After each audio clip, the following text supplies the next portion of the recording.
everybody. I'm here to talk about the last book of the Old Testament, Malachi, Italian philosopher. No, actually, Malachi. The last book of the Bible, the last minor prophet. And in the Old Testament, minor to major is only how much did they write? And Malachi is fairly short. So we'll just go through that quickly. In case you're distracted by it, I apologize. I have had COVID. I had it for a couple of days as a real thing, and now it's just lingering on and being an annoyance. But I'm going to put this video out to you guys anyway, because that's what I do. I was actually telling somebody about Malachi the other evening as a way to preach to them basically where the Jews missed the proverbial boat. Other places too. But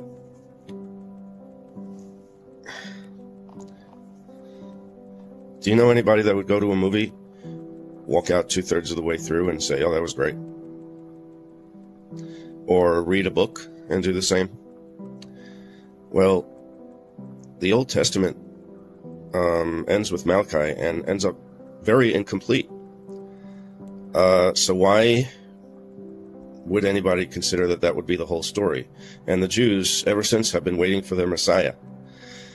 But their Messiah came at the time that it was appointed. At the time of Malachi, there was a period of great spiritual decline and moral decay within Israel. But Malachi is a hopeful text, very much so.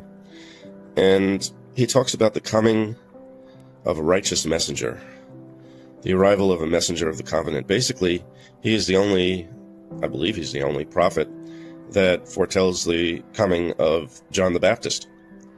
And he talks about a figure who would prepare the way for the Lord's return. And that there would be a Messiah who would come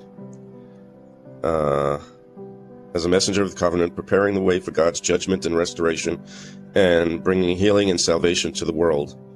But the Jews rejected Jesus as the Messiah. At the time that this is a disputed point, but I don't dispute it. At the point where Jesus arrived, it was at the destruction of the Second Temple. And that was the time when the Messiah would come. Not sometime thousands of years later. Not that God would just go silent for 2,000 years in terms of prophets writing his word. That was not part of the plan. But Malachi's prophecies provide a vital link between the Old and New Testaments, pointing to the coming of the Messiah and the hope of salvation for all humanity. You see, the Jews always thought, even the disciples thought, that the Messiah was going to be a warrior and a rebel and would take over from the nations as a ruler, as such. And yeah, but mankind, humanity, needed some cleaning up first, which they didn't understand that. So that's basically the whole thing about Malachi, is to understand that the story doesn't end there. It's continued in the New Testament. There was the quiet period, so to speak. I mean, there were miracles during that period. There was just no prophets writing things down. The whole story of Hanukkah, that whole event, took place during the quiet period. But what I would focus on with Malachi is that he said, this is what's going to happen. Just wait, just hang out and wait. This is coming. And that was